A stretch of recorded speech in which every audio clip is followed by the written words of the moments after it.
सध्या social media, news headlines आणि सिनेविश्वात एकच नावाची चर्चा आहे. ते नाव म्हणजे बडेसाहब. आदित्य धर यांचा बहुचर्चित चित्रपट धुरंधर 2 नुकताच प्रदर्शित झाला आणि यातील बडेसाहबच्या एका एंट्री सीनने अक्षरशः थिएटरमध्ये शिट्ट्या आणि टाळ्यांचा कडकडाट मिळवला. या चित्रपटात दाखवलेले बडेसाहब नक्की कोण आहेत? आणि सर्वात महत्त्वाचा प्रश्न, मुंबईच्या गल्ल्यातून पळालेला एक गँगस्टर पाकिस्तानात जाऊन एवढं मोठं साम्राज्य कसं उभं करू शकला? आजच्या या व्हिडिओमध्ये आपण धुरंधर 2 मधील त्या गाजलेल्या सीन्सचं विश्लेषण करणार आहोत आणि सोबतच दाऊद इब्राहिमच्या पाकिस्तानातील अंडरवर्ल्ड साम्राज्याचा कच्चा चिट्टा उघडणार आहोत. तर हा व्हिडिओ शेवटपर्यंत नक्की बघा. नमस्कार, मी मयुरी आणि आपण पाहतात मुंबई आउटलुक. धुरंधर 2 सिनेमाच्या प्रदर्शनापूर्वी बडेसाहब ही चर्चा सर्वत्र होती.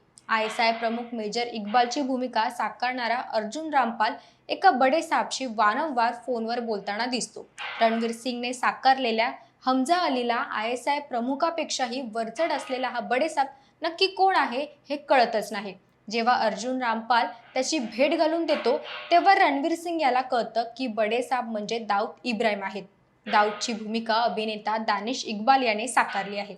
सिनेमात दाऊद लाचार दाखवण्यात आला आहे, पण भारताबद्दल कट तो बेडवर असून सुद्धा रचत असल्याचं सिनेमात दाखवण्यात आलं.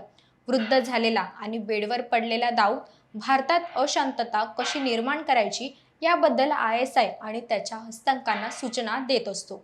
आता वळूया खऱ्या आयुष्यातील बडेसाहब यांच्याकडे, म्हणजेच दाऊद इब्राहिमकडे. मुंबईच्या गल्ल्यातून सुरू झालेला हा प्रवास पाकिस्तानात जाऊन एका आंतरराष्ट्रीय गुन्हेगारी साम्राज्यात कसा बदलला? 1980च्या दशकात मुंबई पोलिसांनी अंडरवर्ल्डवर कारवाई सुरू केली होती. दाऊदला समजले होते की भारतात राहणे आता सुरक्षित नाही. 1984 मध्ये तो दुबईला पळाला. तिथून त्याने आपले डी कंपनीचे जाळे विणायला सुरुवात केली. त्यानंतर 1993च्या मुंबई साखळी बॉम्बस्फोटानंतर त्याने कायमचा पाकिस्तानात आश्रय घेतला. दाऊद पाकिस्तानात मोठा होण्याचं सर्वात मोठं कारण म्हणजे तिथली गुप्तचर यंत्रणा ISI. भारताच्या विरोधात कारवाया करण्यासाठी पाकिस्तानला अशा व्यक्तीची गरज होती ज्याचे भारतात मोठे नेटवर्क आहे. दाऊदने ISIला पैसे आणि माहिती पुरवली. त्या बदल्यात ISIने त्याला पाकिस्तानात सुरक्षित आश्रय आणि लष्करी दर्जाची सुरक्षा दिली. दाऊदने केवळ खंडणी आणि तस्करीवर लक्ष केंद्रित केले नाही, तर त्याने अंमली पदार्थांचा व्यापार, बनावट नोटांचे रॅकेट आणि शस्त्रांची तस्करी यात आपले पाय रोवले. कराची हे त्याचे मुख्य केंद्र बनले. तिथून तो आफ्रिका, युरोप आणि अख्याती देशांमध्ये आपले साम्राज्य चालू लागला. पाकिस्तानात गेल्यावर दाऊदने केवळ बेकायदेशीर कामातच नाही तर कायदेशीर व्यवसायातही पैसे गुंतवले. कराची, इस्लामाबाद आणि जगभरातील अनेक मोठ्या शहरात त्याने रिअल इस्टेटमध्ये मोठी गुंतवणूक केली.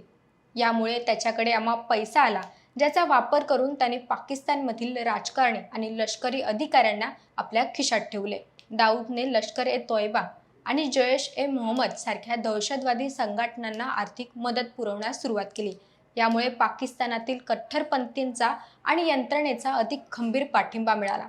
आज तो एक केवळ गँगस्टर नसून एक ग्लोबल टेररिस्ट म्हणून ओळखला जातोय. धुरंधर 2 मधील बडेसाहबची एंट्री ही केवळ एक सिनेमॅटिक सीन नसून ती भारतीय गुप्तचर यंत्रणांनी दाऊदच्या विरोधात केलेल्या अनेक वर्षाच्या संघर्षाचं प्रतीक आहे.